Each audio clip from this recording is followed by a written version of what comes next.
siap belajar? Mau diingetin lagi ya, walaupun sekarang udah rada renggang dalam protokol kesehatan, seperti kata Pak Jokowi, lepas masker kalau misalnya lagi ada di luar. Nah, tapi kalau misalnya di dalam ruangan, sebisa mungkin pakai maskernya dan juga tetap cuci tangan atau memakai hand sanitizer ya anak-anak. Nah, sebelum mulai pembelajaran, agar makin berkah ya, ayo kita dengar atau baca bareng Mas Maus. Nah sekarang agar ini ya, karena kebiasaan baru di SMK 15 kita baca surat yang ada di juz 30. Ibu absen dulu ya. Abdurrahman Nur Khalid. Oh, Agung Ismail. Arya Satya. Astri Maharani. Dava Purnama Putra. Diani Puspita hadir. Elvan hadir. Fajar hadir. Fasa hadir. Mulai pembelajarannya, kalau lebih baiknya kita berdoa dulu. Sekarang tanggal berapa? 18. Absen 18 boleh dipimpin doa. Selesai. Salam. Mau ngasih tahu dulu nih kenapa kalian harus belajar tipe data, hello world, dan juga algoritma pemrograman meskipun kalian anak di kafe.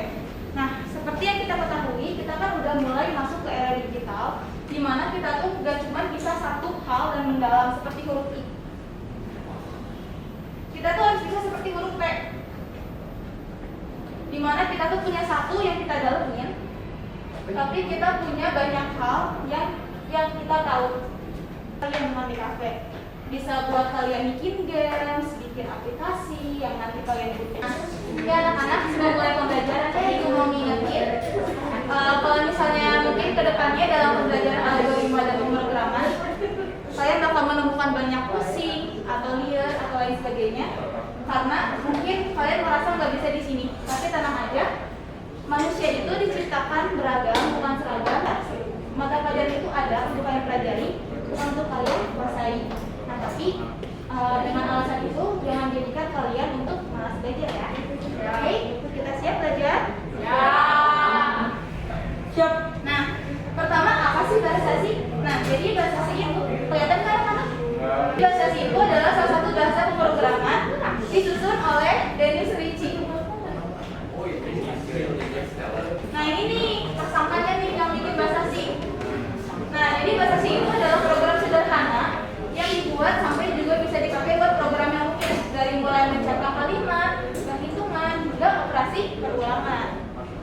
Pasti kita harus belajar bahasa sih. Yang pertama itu adalah bahasa sih adalah bahasa yang paling simpel di antara semua bahasa pemrograman. Waalaikumsalam. Kedua, bahasa sih itu lebih lengkap dan beruntut tahapannya sehingga cocok untuk kalian belajar dasar. Yang ketiga, dapat menjadi dasar belajar dalam bahasa lain. Nah, kenapa sih kita harus belajar yang bahasanya tuh tahapannya tuh lebih banyak atau lebih beruntut dalam pemrograman? Nah, soalnya seperti kalian belajar dalam menggambar ya, kalian tuh nggak bisa langsung nemuin style gambar kalian, misalnya menggambar anime, gambar chibi atau realis, kalian tuh nggak bisa langsung nemuin style gambar kalian. Tapi kalian tuh harus belajar anatomi dulu kan, belajar anatomi, gimana cara menggambar wajah, cara menggambar struktur manusia seperti apa, baru kalian kembangkan dan kalian memiliki style sendiri. Nah, sama di bahasa sih juga. Kalian belajar dulu dasarnya nih bahasa sih. Oh, seperti ini, urutannya seperti ini, cara berpikirnya seperti ini. Nanti kalau kalian punya kebutuhan lain, misalnya aku mau bikin website, tapi mau coding sendiri, nah bisa kalian belajar bahasa lain kayak HTML dan lain sebagainya. Struktur bahasa sih ya. Pertama ada ini kelihatan kan sampai belakang? Ada include, stdioh. Nah, ini tuh adalah cara kita masuk tahu mesin kalau kita tuh sedang menggunakan bahasa C. Nah, std itu adalah standar, io adalah input dan output. Nah, jadi kita tuh masuk tahu mesin kalau di sini tuh kita menggunakan input dan juga menggunakan output. Nah, terus anak-anak masih ingat nggak bahasa C selalu dimulai dengan main dan selalu diakhiri dengan return. Kalau misalnya nggak ada in main, ada return, program jalan nggak? Kalau ada return aja, in main nggak ada, program jalan nggak? Nah, betul ya. Jadi in main sama return itu adalah awalan dan ini adalah akhir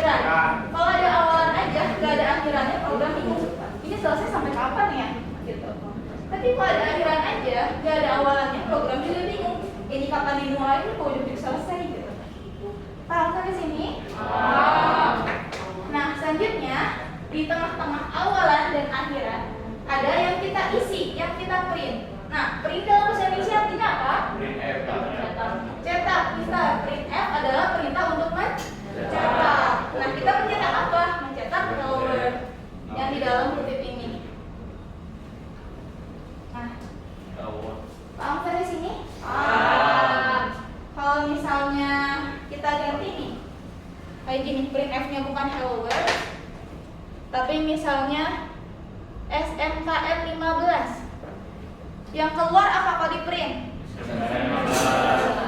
Oke, pintar.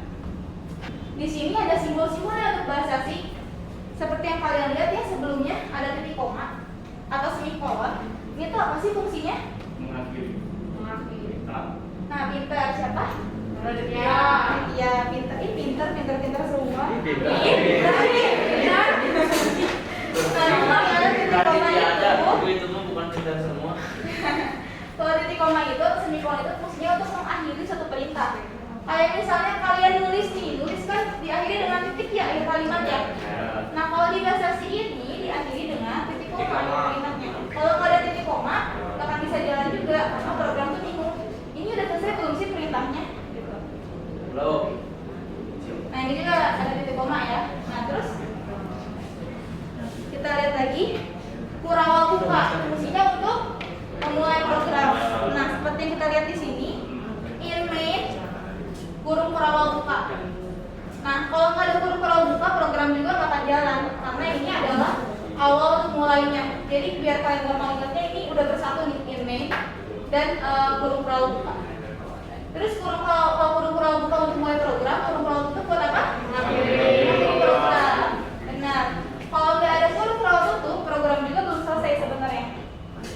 Gitu. Meskipun sudah ada internal, jadi mereka harus pasang. Terus kita ada program nih untuk garis miring-garis-miringnya untuk memberi komentar. Nah, maksudnya gimana? Misalnya kita mengasih di sini ya di baris ke-6. Misalnya kita mau tulis ini latihanku. Kayak gini. Nah, yang di garis-garis ini, garis miring ini gak akan kecetak gitu. Dia tuh bakal jadi komentar aja gitu. Seperti ini nih contohnya. Nah, ini kan punya hello world ya. Nah, terus kita kasih nih garis miring di sini. Misalnya ini latihan hello world. Pas kitaran yang muncul cuman hello world aja. Yang ada di garis miring ini tuh gak muncul karena ini tuh dihitung sebagai komentar atau gak dianggap lah, gak di print. Ada apa lagi tadi tuh? Ada kutip ya, kutip. Seperti yang kalian tahu ya, kalau misalnya di bahasa Indonesia di dialog text, kutip itu dipakai buat obrolan kan, buat kalimat. Nah, sama di bahasa asing juga mirip-mirip. Kutip ini kita pakai untuk mencetak sesuatu yang akan diomongin gitu, akan diomongin sama mesin. Kalian tuh mau nyusun mesin ngomong apa sih? Misalnya kalian mau bikin mesinnya ngomong hello world. Nah, nanti pas dicetak keluarnya hello world juga. Jadi yang ada di kutip 2 ini, semua yang ada di dalam kutip 2 ini adalah apa yang akan dicetak di sini. Segini cukup. Oke. Nanti kalau ikut kecepatan atau nggak kedengaran ya boleh langsung interupsi aja ya, nggak apa-apa. Nah, misalnya gini ya anak-anak, kita print F di dalam kutipnya ada halo, aku siswa SMK 15 Bandung. Nanti yang di print bakal seperti ini juga. Nah, kita coba ya anak-anak. Bentar. Kita dulu pastiran. Nah, keluarnya halo, aku siswa SMK 15 Bandung. Nah, misalnya kalian mau lebih panjang nih, kalian bisa tambahin lagi perintah print F lagi. Pas kita cetak, hasilnya ke pinggir kan? Halo, aku siswa SMK 15 Bandung, aku lagi belajar upload. Tapi ke pinggir nih, gimana kalau di bawahnya pakai apa tadi? Pintar, pakai slash n. Slash n-nya ditaruh di mana? Slash n-nya ditaruh di mana? Ada masih ingat? Dalam kutip. Di dalam kutip, boleh di sini, di ujung akhir atau di awal. Ada fungsi-fungsi lain, ada kurung buka kurung tutup, dan juga ada dan. Nah, dan itu fungsinya untuk memanggil variabel. Nanti akan menjelasin lagi bagian tipe data. Dan kurung buka kurung tutup ini fungsinya untuk perintah yang akan eksekusi. Misalnya, nih sebelumnya hello world, kita kan mau mengeksekusi si hello world ini kan. kita mengeksekusi sel ini. Maka yang dalam kurung tutup ini adalah apa yang akan kita eksekusi, gitu. Sementara yang ada di kutip ini adalah apa yang akan kita print. Paham sampai sini anak-anak? Nanti di akhir ibu akan ada sedikit permainannya, jadi tolong mengerti dengan baik. Kalau ada yang masih bingung, boleh langsung angkat tangan dan tanya ya, anak.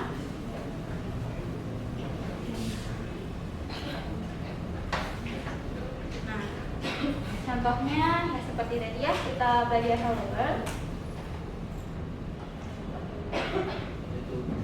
Ada yang masih belum paham nggak? Kalau ada yang masih belum paham, ibu kasih lagi contohnya. Udah pada paham?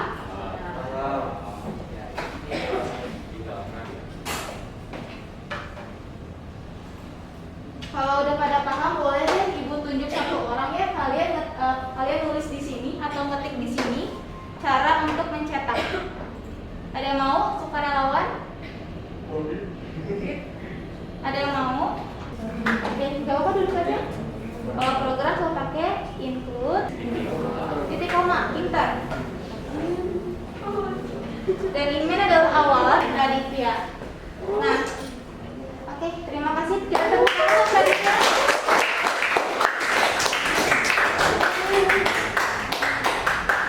Jadi gitu ya anak-anak. Pertama harus pakai include stdioh. Untuk apa ini fungsinya? Untuk ngasih tahu mesin kalau kita pakai bahasa Inggris. Dan stdio adalah standar input dan juga output. Terus awal semua program harus dimulai dengan dan kurung kurawal buka, dan harus diakhiri dengan return kurung kurawal tutup. Printf fungsinya untuk mencetak. Yang ada di dalam kutip adalah yang akan dicetak. Paham sampai sini? Oke, alhamdulillah. Nah, sekarang kita maju ya ke variabel. Kelihatan nggak ini? Sampai gampang? Ya. Jelas segini? Nah, variabel itu sama aja ya kayak di matematika. Ada x, ada y, dan bebas sih variabelnya, nggak harus x dan harus y. Nah, jadi fungsi variabel itu adalah untuk menyimpan data. Si 3 ini adalah data dan x ini adalah variabel. Gitu. Kalau misalnya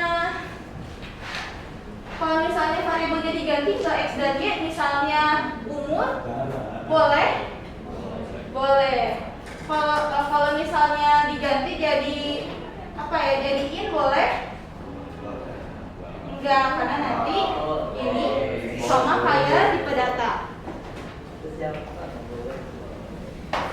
Nah, selanjutnya di sini ada tipe data ya yang ibu singgung tadi. Tipe data itu ada 4. Sebenarnya ada banyak, tapi yang kalian pelajari untuk dasar ini ada 40. Yang pertama adalah in. In itu atau integer. Nggak kelihatan ya? Integer itu adalah semua angka dari 0 sampai 255. Yang gak ada koma-komanya itu adalah in. Nah, nanti kalau dipanggil itu pasangannya adalah persen D. Kalau float adalah semua bilangan desimal yang menggunakan tipe data float. Kayak misalnya 0,5. 0,5 ini tipe datanya float. Kalau 1,3 juga tipe datanya float. Nah, float ini pasangannya adalah persen F. Ingat di depannya F. Kalau ini D, nggak tahu kenapa, tapi ini D. Harusnya I ya biar gampang. Ini D. Kalau ini F. Nah, selanjutnya adalah char nih anak-anak. Char. Char ini adalah semua yang ada di keyboard nih. Dari mulai tanda seru sampai ABC sampai Z sampai tanda tanya, garis miring atau 1, 2, 3 itu juga adalah char. Nah, jadi Bu, angka 1 itu bisa masuk ke in dan masuk ke char. Iya betul, bisa masuk ke in dan juga bisa masuk ke char. Tapi data yang masuk ke in itu adalah data yang dihitung, yang bisa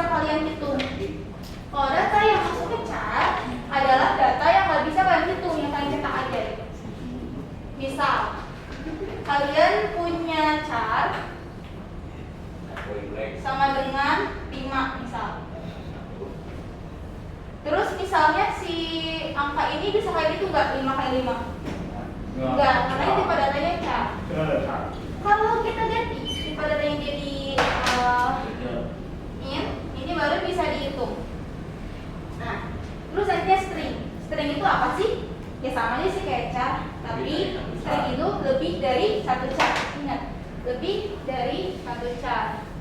Nah, jadi biasanya string itu digunakan untuk menggunakan kalimat. Misalnya kalian menulis nama panjang kalian, itu pakai string. Kalau kalian tulis alamat kalian pakai apa? Paham sampai sini? Oke, selanjutnya kita cara nulisnya gimana sih? Kalau kalian mau deklarasiin tipe data ini ya formatnya tipe data dulu yang ditulis, terus variabel yang terakhir adalah datanya. Selalu kayak gitu, tipe data, variabel data, mau in, mau float, mau char, mau string, semuanya sama kayak gitu. Tapi dalam tulisan in itu seperti ini. Kita tulis dulu in, misalnya tipe variabelnya adalah angka, in angka sama dengan 3. Jangan lupa pakai titik koma. Betul. Nah, ini adalah pemanggilan data variabel in yang benar. Nah, kalau float dia gimana? Float juga sama aja. Nah, tapi kalau kalian variabelnya panjang gitu ya, kan tadi cuma angka aja, angka. Kalian mau lebih dari satu kata, misalnya kayak gini, angka koma. Jangan lupa pakai underscore. Jadi underscore ini adalah pengganti spasi lah dalam bahasa sini untuk agar tetap jadi satu perintah. Kalau misalnya kalian tulisnya angka koma aja kayak gini, nah komputer tuh bingung, ini tuh sebenarnya tipe data apa atau tipe data koma sih? Nah, kita pakai penghubung nih, pakai jembatan, pakai underscore. Fungsi underscore itu buat kasih tahu mesin nih kalau sebenarnya angka underscore koma itu adalah satu variabel yang sama dengan 3.5. Jangan lupa pakai titik koma. Nah, kalau di bahasa C itu koma itu diganti sama 3. Kalau misalnya char ini agak sedikit unik ya anak-anak, agak sedikit beda. Kan kalau tadi kalau nulis tipe data in dan float itu langsung sama dengan aja kan, nggak pakai kutip satu. Nah, kalau ini kita pakai kutip satu. Ingat, char kan satu huruf atau satu karakter lah. Nah, kita kutipnya cuma satu.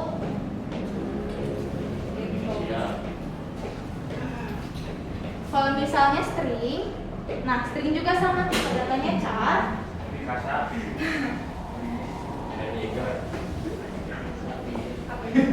Sama, tapi pakai kuota. Nah, misalnya di kasa kan ada 6 ya,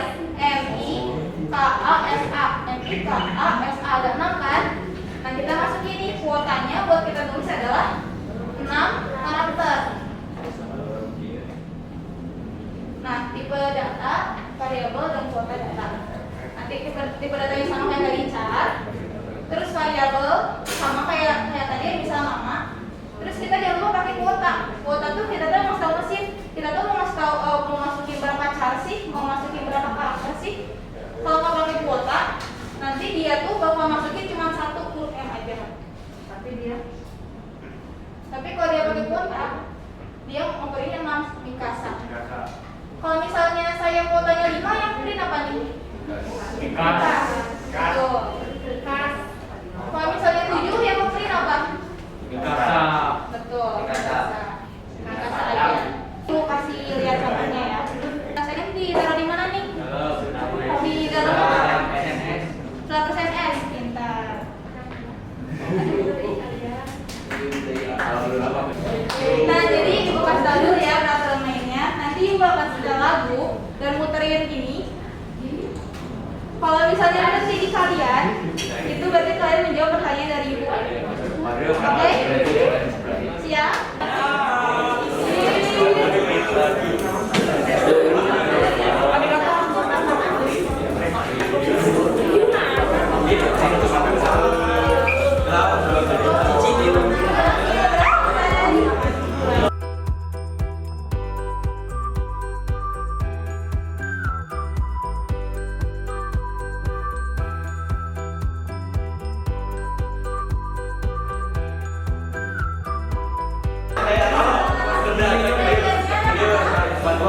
Mau perhatiannya semua? Siap. Karena kita bentar lagi istirahatnya 2 menit lagi. Dan kalau belum selesai boleh dilanjutin aja dulu. Ada yang mau diinfoin nggak hari ini apa kayak gimana pembelajarannya? Boleh maju? Ada yang mau diinfoin?